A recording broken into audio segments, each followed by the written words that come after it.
بسم اللہ الرحمن الرحیم۔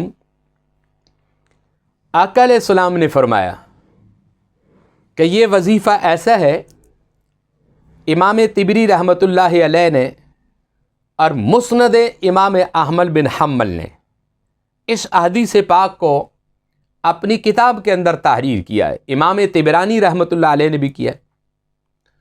آقا علیہ السلام نے فرمایا کہ جو شخص ان کلمات کو صبح 3 مرتبہ ادا کرے اور شام کو 3 مرتبہ ان کلمات کو دہرائے، حضور رحمت عالم صلی اللہ علیہ وسلم فرماتے ہیں کہ اللہ اس کو 4 بیماریوں سے محفوظ رکھتا ہے، 4 بیماریوں سے۔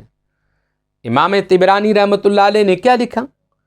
اور مسند امام احمد بن حنبل نے اپنی کتاب کے اندر اس کو لکھا ہے۔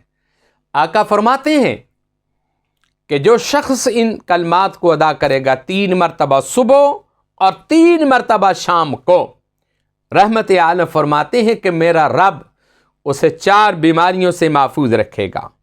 پہلی بیماری کیا ہے؟ پاگل پن، اس سے محفوظ رکھے گا۔ اور دوسری بیماری کیا ہے؟ برس۔ آپ سمجھتے ہیں کہ جسم کے اوپر سفید دھگے داغ نکل آتے ہیں، خارش ہے، پھنسی اور پھوڑے ہیں، ان سے بھی محفوظ رکھے گا۔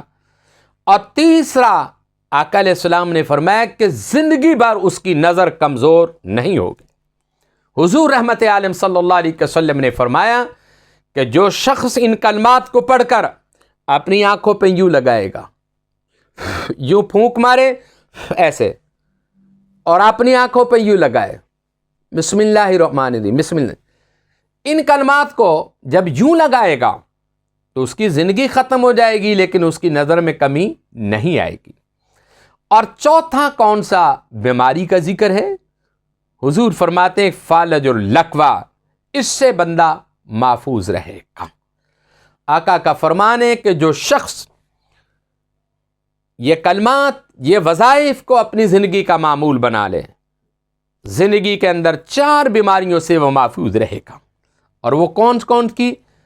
سب سے پہلی جو بیماری ہے وہ پاگل پن ہے، دوسری جو بیماری ہے وہ برس سے، خارش ہے، پھنسی ہے، پھوڑی ہیں، اور تیسری جو بیماری ہے وہ نظر کی کمزوری ہے کہ بندہ اندھا نہیں ہوگا، اور چوتھی جو بیماری ہے فالج اور لقوہ ہے۔ اللہ رب العزت ہمیں عمل کی توفیق عطا فرمائے۔ وآخر دعوانا الحمد للہ رب العالمین۔